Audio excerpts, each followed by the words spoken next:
قرآن میں عرش والے نے اس جملے کو ریکارڈ کیا ہے، وَاتَّقُوا فِتْنَةً لَا تُصِيبَنَّ الَّذِينَ ظَلَمُوا مِنْكُمْ خَاصَّةً، اے لوگو اس فتنے سے ڈرو جو فتنہ صرف خاص لوگوں کے گھروں میں نہیں آئے گا۔ اس کا مطلب یہ ہے اگر کوئی بے نمازی ہے تو آپ یہ سمجھ رہے ہیں کہ صرف انہی کے گھر میں وہ فتنہ آئے گا، نہیں نہیں، وہ فتنہ آئے گا تو سب کے گھروں میں آئے گا، ایک نمازی کے گھر میں بھی آئے گا، ایک بے نمازی کے گھر میں بھی آئے گا، ایک روزہ دار کے گھر میں آئے گا وہ فتنہ تو پوری بستی میں آئے گا۔ اس بستی میں نماز پڑھنے والے بھی رہیں گے، اس بستی میں چور بھی رہیں گے، اس بستی میں ڈکیت بھی رہیں گے، اس بستی میں ایماندار بھی رہیں گے، اس بستی میں بے ایمان بھی رہیں گے۔ وہ فتنہ آئے گا تو پورے محلے میں آئیں گے، وہ فتنہ آئے گا تو سب کے گھروں میں آئیں گے۔ اس لیے کہا وَاتَّقُوا فِتْنَةً لَا تُصِيبَنَّ الَّذِينَ ظَلَمُوا مِنْكُمْ خَاصَّةً، اس فتنے سے بچو جو صرف خاص لوگوں کے گھر میں نہیں آئے گا۔ میرے بھائیو، اس کا مطلب یہ ہے اگر کوئی مسلمان مارا جا رہا ہے یا کوئی بے قصور کو کوئی کہیں مارا جا رہا ہے اور ہم اور آپ اس کی مدد کرنے کی طاقت رکھتے ہیں، لیکن اگر نہیں کرتے ہیں، ہم ظالموں کے خلاف آواز نہیں اٹھاتے ہیں، ہم ظالموں سے مقابلہ نہیں کرتے ہیں، تو یہ بھی ایک طرح کی کمزوری ہے میرے پیارے ساتھیوں۔ اور اگر عذاب آ جائیں تو ہم اس سے بچ نہیں سکتے ہیں۔ اس لیے کہا گیا لوگوں، جہاں تک تم سے طاقت ہو، جہاں تک تم سے ہو سکے، تم ظالموں سے مقابلہ کرو۔ یہ نہیں کہ ظالموں کو ڈھیل دیتے رہو، نہیں، اگر تمہارے پاس طاقت ہے تو تم ان سے لڑنے کی کوشش کرو، تم ان سے مقابلہ کرو، تاکہ جو بے قصور لوگ ہیں ان کو مارا جا رہا ہے وہ ان کو مارنے سے بچ جائے۔ یہ بھی ہو سکتا ہے کہ آج اس کو مارا، کل ہو سکتا ہے دوسرے پر اٹیک نہ کرے، دوسروں پر حملہ نہ کرے۔ اس لیے اگر آپ کے پاس طاقت ہے تو آپ انہیں روکنے کی کوشش کیجیے، اگر آپ کے پاس طاقت ہے تو آپ انہیں روکنے کی کوشش کیجیے۔ اور اللہ کے رسول صلی اللہ علیہ وسلم نے ابو داؤد کی حدیث میں کلیئر کر دیا، جو پیشین گوئی آپ نے 1400 سال پہلے کی تھی، ہمیں اور آپ کو ایسا لگ رہا ہے کہ وہ اللہ کے نبی کی زبان سے نکلی ہوئی باتیں ابھی بالکل تازہ لگ رہا ہے۔ آپ نے فرمایا یوشک الامم ان تداعف علیکم کما تداعی الاکلۃ الی کسعتها، اے لوگوں، اے مسلمانوں، اے میرے صحابہ، دیکھنا ان قریب ایک ایسا زمانہ آئے گا، ان قریب ایک ایسا زمانہ آئے گا، تم ایک ایسے زمانہ دیکھو گے جس میں دنیا کی ساری قومیں تم پر ٹوٹ پڑیں گی، دنیا کی ساری قومیں مسلمانوں کے اوپر ٹوٹ پڑیں گی۔ دنیا میں آپس میں جتنے بھی لوگ ہیں، مسلمان چھوڑ کر جتنے بھی قوم ہیں، سب آپس میں کمپٹیشن کریں گے، سب آپس میں مقابلہ کریں گے، مسلمانوں کو مارنے کے لیے، مسلمانوں کو ذلیل کرنے کے لیے، مسلمانوں کو پریشان کرنے کے لیے سب آپس میں کمپٹیشن کریں گے، مقابلہ کریں گے اور مسلمانوں سے لڑائی کریں گے، سب ٹوٹ پڑیں گے، ویسے ہی ٹوٹ پڑیں گے جیسے کھانا کھانے والے دسترخوان پر ٹوٹ پڑتے ہیں۔ آپ کسی بھوج نالے میں دیکھے ہوں گے، کسی دعوت پارٹی میں دیکھے ہوں گے، جب لوگ کھانا کھانے جاتے ہیں، کچھ لوگ کھانا کھا رہے ہیں، کچھ لوگ کھڑے ہیں، کچھ لوگ انتظار کر رہے ہیں، جو کھا رہا ہے وہ بھی جلدی کر رہا ہے کہ جلدی جلدی کھا لو تاکہ جو لوگ کھڑے ہیں ان کو موقع مل جائے، اور جو کھڑے ہیں وہ یہ سوچ رہے کہ یہ کھانا کھا کر جلدی فارغ ہو جائیں تو ان کے بعد ہمارا نمبر آ جائے۔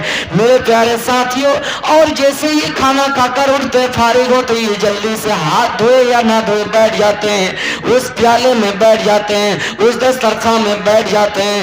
اسی طرح آپ نے کتنی بہترین مثال دی، اے میرے صحابہ، دنیا کی قومیں تم پر ٹوٹ پڑیں گی جیسے دسترخوان پر لوگ کھانا کھانے والے ٹوٹ پڑتے ہیں۔ فقال قائل، ایک صحابی کھڑے ہوئے اور فرمایا، اے اللہ کے رسول، نحن یومئذ ومن قلہ، کیا اس وقت ہماری تعداد کم ہوگی؟ کیا اس وقت ہماری تعداد کم ہوگی؟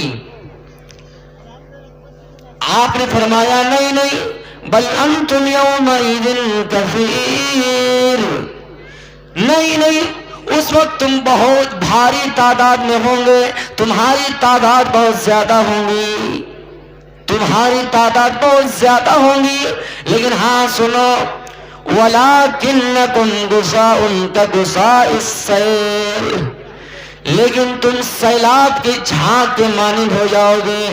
سیلاب کے اوپر جو جھاگ ہوتے ہیں، سیلاب کے اوپر جو بلبلے ہوتے ہیں، آپ نے سیلاب کے موسم، سیلاب کے ٹائم دیکھے ہوں گے، سیلاب کے موقع پہ دیکھے ہوں گے، پانی کے اوپر جو جھاگ ہوتے ہیں، پانی کے اوپر جو بلبلے ہوتے ہیں، اس کی کوئی ویلو نہیں۔ مسلمانوں، تمہاری اس وقت کوئی ویلو نہیں ہوگی، تمہاری اس وقت کوئی، تمہاری حیثیت کچھ نہیں ہوگی، اور تمہارا روب و دبدبا کافروں کے دلوں سے نکال دیا جائے گا، اور ایک قسم کی کمزوری تمہارے دلوں میں اللہ رب العالمین ڈال دے گا۔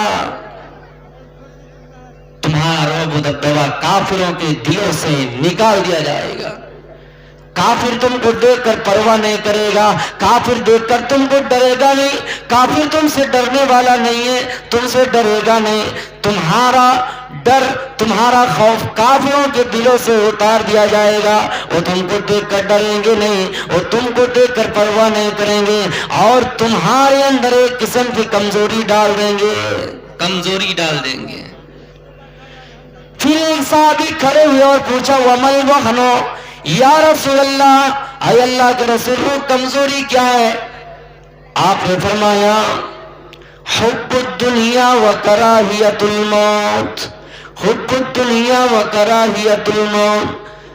اے میرے صحابہ، وہ کمزوری یہ ہے کہ تم دنیا کی محبت، دنیا سے محبت کرنے لگو گے اور موت کو ناپسند کرنے لگو گے، یعنی تمہاری محبت دنیا سے ہو جائے گی اور موت سے ناپسند، موت کو ناپسند کرو گے، موت سے بھاگنے لگو گے، موت تمہیں دیکھ کر، موت سے تمہیں ناپسند، یعنی موت کو تم ناپسند کرو گے اور دنیا سے محبت کرنے لگو گے۔ لیکن اتنا یاد رکھیے گا میرے بھائیوں، ہم موت سے تو بچ نہیں سکتے ہیں، لیکن موت سے ہم موت کی تیاری کر کے جہنم سے بچ سکتے ہیں۔ لیکن ہاں، اس وقت ہمارا یہ عالم ہوگا کہ ہم دنیا سے محبت کریں گے اور موت کو دیکھ کرنا پسند کریں گے۔ اسی چیز کا نام وہن ہے، اسی چیز کا نام کمزوری ہے، اسی چیز کا نام کمزوری ہے۔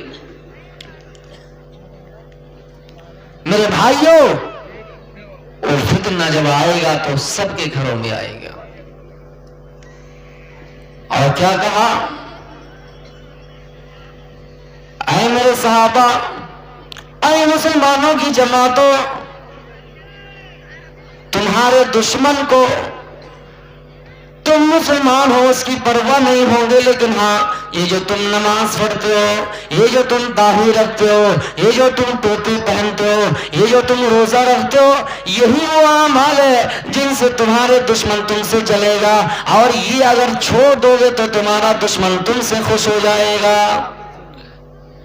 اور وہ تم سے مسلسل جنگ کرتے رہیں گے، تم سے لڑائی کرتے رہیں گے، یہاں تک کہ تمہیں دین سے نکال دے گا، تم مرتد ہو جاؤ گے۔ وَلَا يَزَالُونَ يُقَاتِلُونَكُمْ حَتَّى يَرُدُّوكُمْ عَنْ دِينِكُمْ إِنِ اسْتَطَاعُوا۔ اے لوگوں، یہودی آپ سے جنگ کریں گے، عیسائی آپ سے جنگ کریں گے، آپ سے لڑیں گے، آپ سے جنگ کریں گے، اس وقت تک جنگ کریں گے، لڑتے رہیں گے، جنگ کرتے رہیں گے، لڑائی کرتے رہیں گے، یہاں تک کہ آپ دین سے نہ ہٹ جائیں، دین سے نہ پلٹ جائیں، یعنی اسلام کو نہ چھوڑ دیں، اور جب آپ اسلام کو چھوڑ دیں گے، آپ مرتد ہو جائیں گے، فَأُولَئِكَ حَبِطَتْ أَعْمَالُهُمْ فِي الدُّنْيَا وَالْآخِرَةِ۔ جب آپ مرتد ہو جائیں گے، جب آپ دین کو چھوڑ دیں گے، اسلام کو چھوڑ دیں گے، تو آپ کا عمل دنیا میں بھی برباد ہو جائے گا اور آخرت میں بھی برباد ہو جائے گا۔ میرے پیارے ساتھیوں، اور ہمارا دشمن یہی چاہتا ہے کہ مسلمان دین سے ہٹ جائیں، مسلمان دین سے پلٹ جائیں، مسلمان مرتد ہو جائیں، مسلمان مرتد ہو جائیں۔ یہودی جنگ کریں گے ہم سے، لڑتے رہیں گے، لڑائی لڑیں گے، عیسائی جنگ کریں گے، یہاں تک کہ ہمیں آپ کو مرتد بنا دے گا۔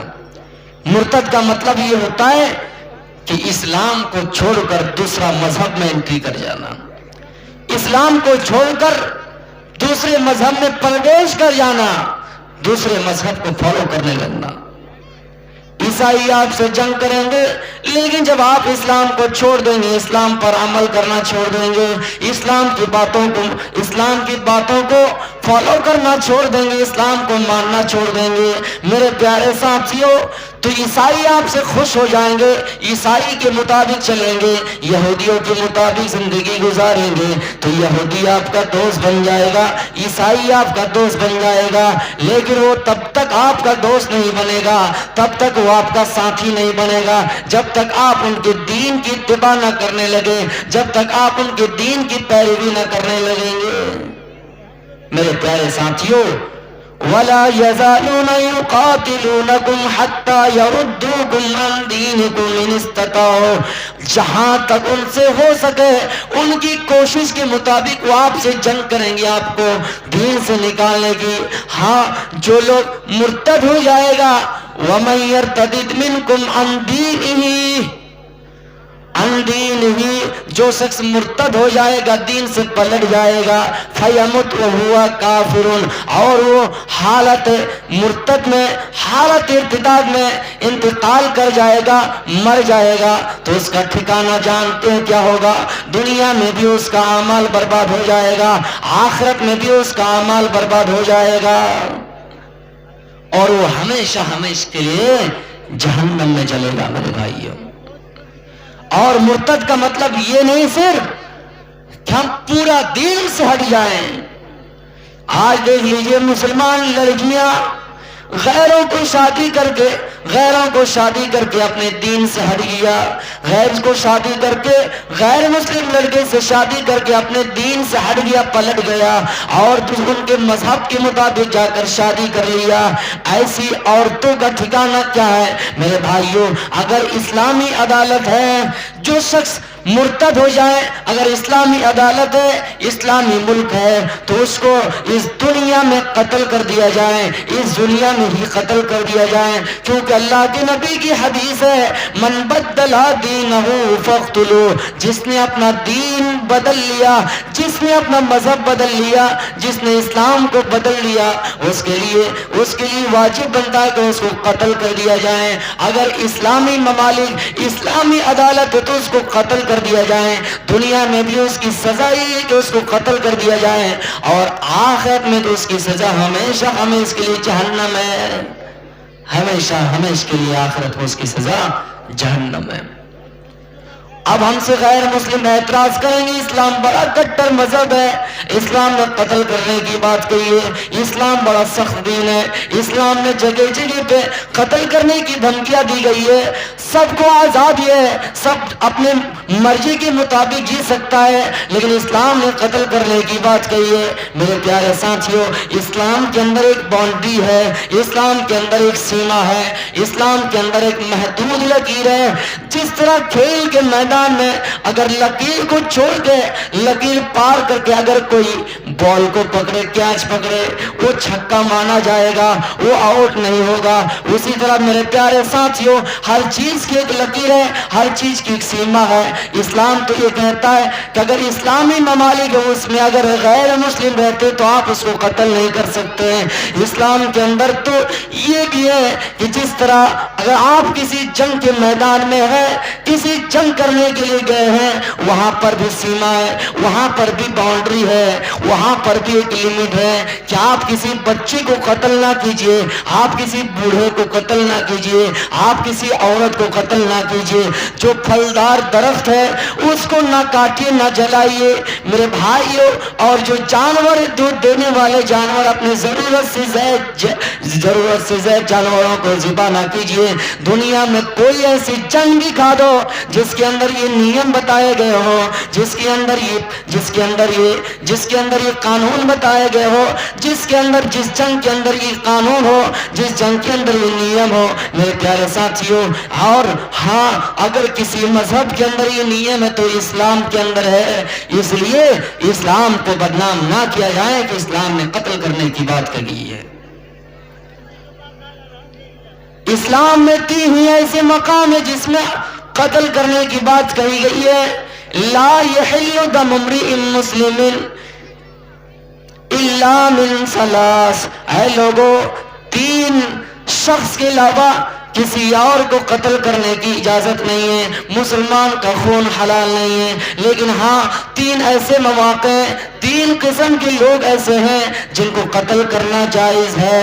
اگر کوئی شادی شدہ عورت ہے، شادی شدہ مرد ہے، الثیب الزانی، تو اس کو قتل کر دیا جائے۔ شادی شدہ ہے، اس کے باوجود بھی زنا کرتا ہے تو اس کو قتل کرنے کی اجازت ہے۔ اور اگر کوئی دین سے پلٹ جائے تو اس کو قتل کرنے کی اجازت ہے۔ اور تیسری قسم کے لوگ وہ ہوں گے جنہوں نے کسی کو قتل کر دیا تو اس کے قتل کے بدلے میں اس کو قتل کرنا جائز ہے، اس کے علاوہ کسی کا خون بہانا جائز نہیں ہے۔ لیکن اسلام کو یہ کہنے والوں کہ اسلام میں صرف قتل کی بات کہی ہے، اسلام میں گردن اڑانے کی بات کہی ہے۔ میرے پیارے ساتھیوں، 3 قسم کے لوگ ایسے ہیں جن کو قتل کرنے کی اجازت ہے، اس کے علاوہ کسی مسلمان کا خون بہانا جائز نہیں ہے۔ آپ کو ایک چیز بتاؤں، ایک بہت بڑا دشمن تھا ثمامہ ابن اسال، اور کئی جگہ میں اس واقعے کو بیان کیا ہوں، یہاں بھی کر دیتا ہوں۔ اتنا بڑا دشمن، لوگ کہتے ہیں کہ اسلام بڑا سخت مذہب ہے، سخت دین ہے، اسلام میں قتل کرنے کی بات کہی گئی ہے۔ ثمامہ ابن اسال بہت بڑا دشمن ہے، بہت بڑا دشمن ہے، اللہ کے رسول کو قتل کرنے کی تلاش میں رہا کرتے تھے، اللہ کے رسول کو قتل کرنے کی تلاش میں رہا کرتے تھے، صحابہ کرام کو گالی دیا کرتے تھے۔ یہ دن ایسا ہوا، ثمامہ ابن اسال پکڑا گیا، اریسٹ کر لیا گیا، آپ کو خبر ہوئی، آپ نے فرمایا ثمامہ ابن اسال کو مسجد نبوی کے ستون سے باندھ دو۔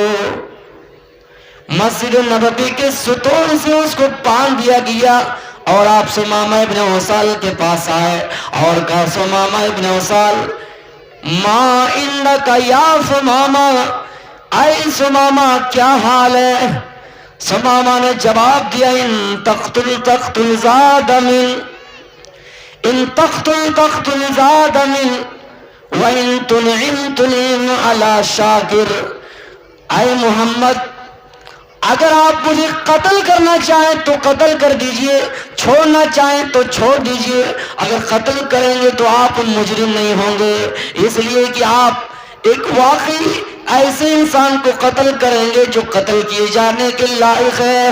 یعنی میں قتل کرنے کے ارادے سے آیا، قتل کرنے کی نیت سے آیا، اور اس کے بدلے میں قصاص بنتا ہے، اس کے بدلے میں مجھے بھی قتل کرنا واجب بنتا ہے، قتل کریں گے تو آپ مجرم نہیں ہوں گے۔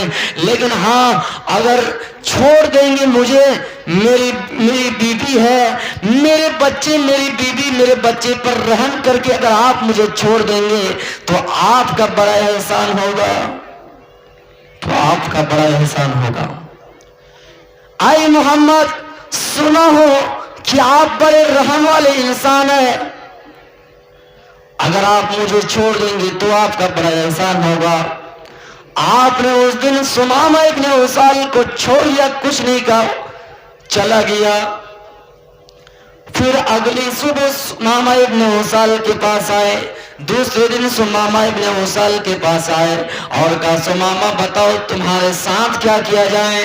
ثمامہ کا جواب وہی ہے کہ چھوڑنا چاہیں تو چھوڑ دیجئے، قتل کرنا چاہیں تو قتل کر دیجئے، قتل کریں گے تو آپ مجرم نہیں ہوں گے، یہ خونی شخص کو قتل کریں گے اور چھوڑیں گے تو آپ کا بڑا احسان ہوگا۔ آپ نے اس دن بھی ثمامہ ابن اسال کو چھوڑ دیا۔ تیسرے دن آئے کہ ثمامہ بتاؤ تمہارے ساتھ کیا کیا جائے؟ سمامہ کا وہی جواب، اے محمد قتل کرنا چاہیں تو قتل کر دیجئے، چھوڑنا چاہیں تو چھوڑ دیجئے، میں یمامہ کا گورنر ہوں۔ اے محمد کچھ مال چاہیے، کچھ اگر مال چاہیے تو آپ کہیے، میں ایک لیٹر بھیجتا ہوں یمامہ، وہاں سے مال آ جائے گا، بہت مال آ جائے گا، یہ ایک لیٹر بھیجتا ہوں وہاں سے مال آ جائے گا، آپ کو کچھ مال چاہیے؟ آپ نے فرمایا نہیں نہیں اے سمامہ مجھے مال نہیں چاہیے، اے سمامہ مجھے مال نہیں چاہیے۔ آپ نے تیسرے دن سمامہ کو آزاد کر دیا، جاؤ، چھوڑ دیا، سمامہ کو آزاد کر دیا۔ سمامہ وہاں سے چل دیے، تھوڑی ہی دور گیا تھا، راستے میں کنواں نظر آیا، اس کنویں کے پاس بیٹھ گئے، کنویں میں بالٹی ڈالا، پانی نکالا، پانی نکالنے کے بعد سمامہ وہیں پہ غسل کیا، غسل کرنے کے بعد پھر اللہ کے نبی کے پاس آ گئے۔ آپ نے دیکھا سمامہ کیا بات ہے، واپس آ گئے۔ آئے سمامہ کیا میری کسی پولیس نے تجھے بارڈر پہ پریشان کیا؟ کیا میرے صحابہ نے تیرے راستہ روکا؟ کیا میرے صحابہ نے تجھے پریشان کیا؟ کیا بات ہے سمامہ کیوں واپس آئے؟ سمامہ نے کہا اے محمد جب تک میں قید تھا تو آزاد تھا، آپ کو جو چاہ بولا، جتنی گالیاں دینا چاہا آپ کو گالیاں دی، لیکن آپ نے مجھے آزاد کر لیا، تو یہ آزادی حقیقت میں آزادی نہیں ہے، آپ نے مجھے اپنے دلوں کی دھڑکن بنا لیا ہے، آپ نے مجھے اخلاق کی رسی میں باندھ لیا ہے، آپ نے مجھے اپنے دلوں کا گرویدہ بنا لیا ہے، آپ نے مجھے اپنے دلوں میں بسا لیا ہے۔ اے محمد صلی اللہ علیہ وسلم اب میں اسلام لانا چاہتا ہوں۔ اسی جگہ پہ سمامہ کلمہ پڑھتا ہے، اشہد ان لا الہ الا اللہ واشہد ان محمدا عبدہ ورسولہ۔ سمامہ کلمہ پڑھ کر اسلام لیا جاتا ہے۔ اسلام کو بدنام کرنے والوں، سمامہ کے اوپر کون سا جرم تھا، کون سا دباؤ تھا، کون سا پریشر تھا سمامہ پر؟ کیا سمامہ کو اس جگہ پہ مجبور کیا گیا؟ نہیں، سمامہ اس جگہ پہ اسلام لیا جاتا ہے۔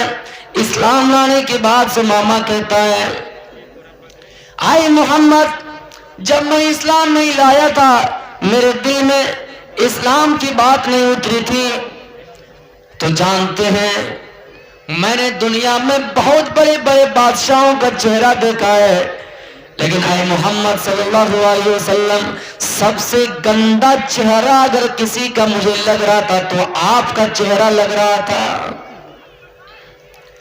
اے محمد دنیا میں سب سے گندی بستی اگر کوئی مجھے نظر آ رہی تھی تو آپ کی بستی نظر آ رہی تھی، دنیا میں گندا شہر اگر کوئی نظر آ رہا تھا تو آپ کا شہر نظر آ رہا تھا، لیکن پھر بھی آپ کو غیرت نہیں آ رہی ہے، آپ کو قتل کرنے کے ارادے سے آیا لیکن آپ کو غیرت نہیں آئی، آپ غصے میں نہیں آئے، آپ غصہ نہیں کیے۔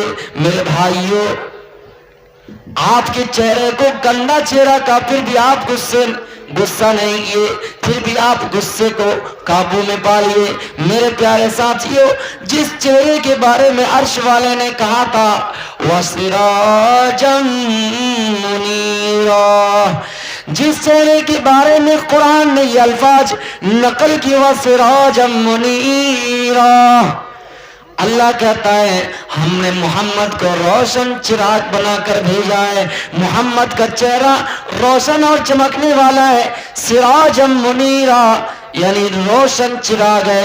میرے پیارے ساتھیوں محمد رسول اللہ کے چہرے کے بارے میں حضرت عائشہ یوں شعر پڑھا کرتی ہے لنا شمس وللآفاق شمس، اے لوگو ہمارا ایک سورج ہے، آسمانوں کا ایک سورج ہے، ہمارا ایک سورج ہے اور آسمانوں کا ایک سورج ہے، والشمس خیر من شمس السماء، میرا سورج آسمانوں کے سورج سے بہتر ہے.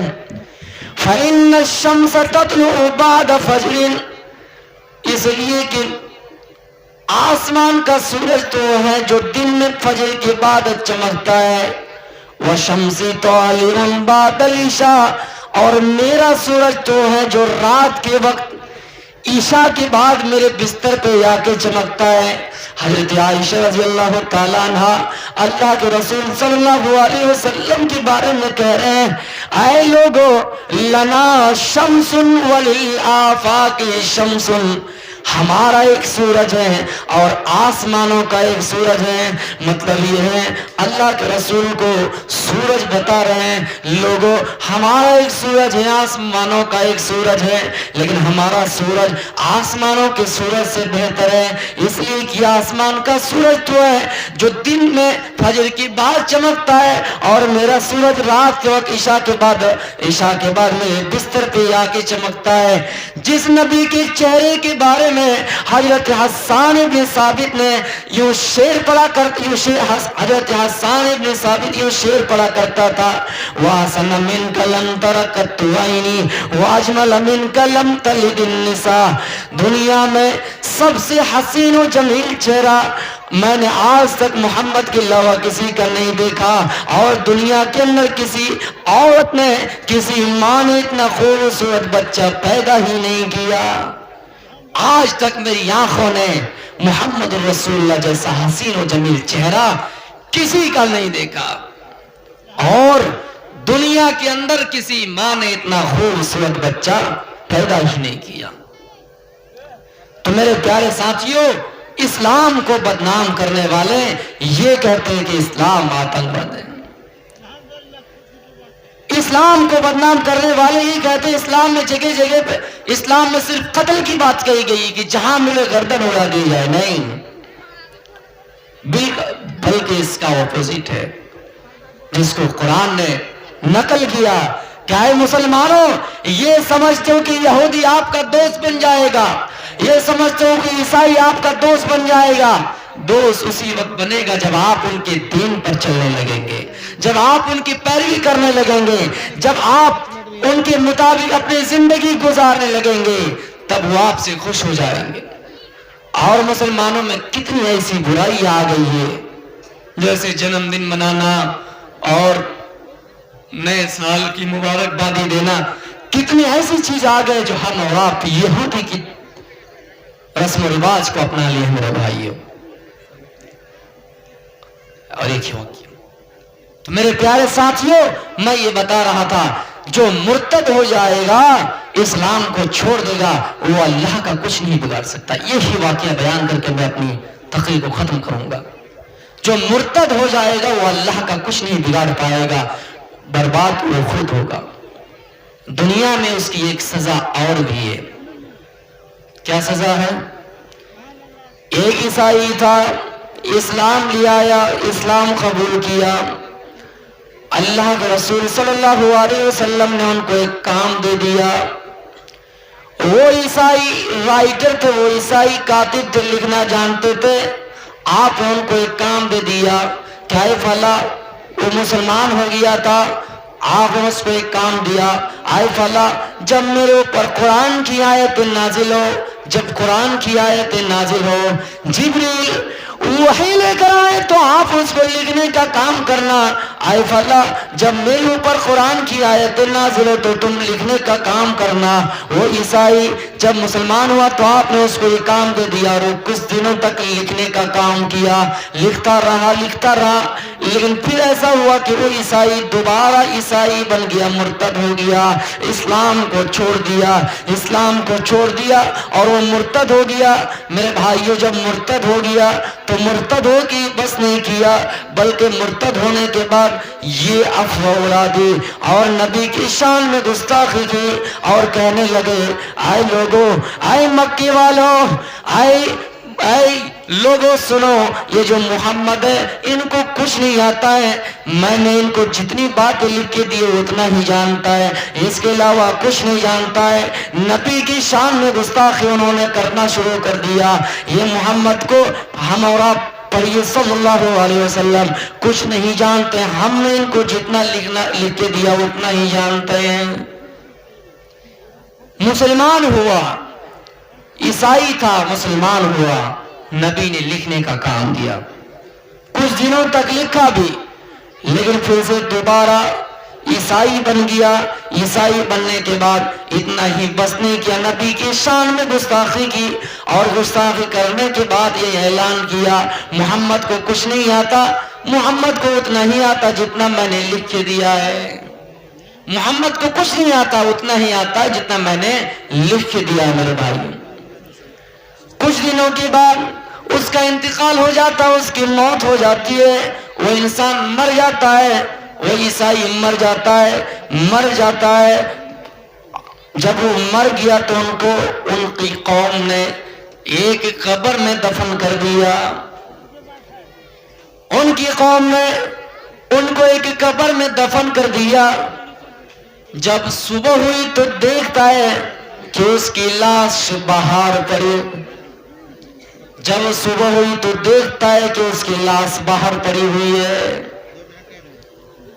میرے بھائیوں، ان کی قوم نے سوچا ضرور یہ محمد اور ان کے ساتھی کا کام ہوگا، اس لیے کہ انہوں نے محمد کی شان میں گستاخی کی ہے، اس لیے محمد اور ان کے ساتھیوں نے بدلہ لیا ہے اور ان کو قبر سے نکال دیا ہے اور باہر رکھ دیا ہے، اور گہری قبر کھودی گئی اور اس کو اس قبر کے اندر رکھ دیا گیا۔ پھر اگلی صبح آ کر دیکھتا ہے تو کیا دیکھتا ہے، قبر نے اس کو پھر باہر نکال دیا ہے اور پھر اس کی لاش باہر پڑی ہوئی ہے۔ پھر کہا ان کے ساتھیوں کا یہ کام ہے، عیسائی لوگ آئے اور کہا یہ ضرور محمد اور ان کے ساتھیوں کا کام ہے، اس لیے کہ یہ نبی کی شان میں گستاخی کیا کرتے تھے، اس لیے ان کے ساتھی نے بدلہ لیا ہے، اور گہری قبر کھودی گئی، اتنی گہری کھودی گئی کہ اس کو کھود کر نکالنا ایک رات میں آسانی سے نہیں نکال سکتا ہے، اور گہری قبر کھود کے اس کو رکھ دیا گیا۔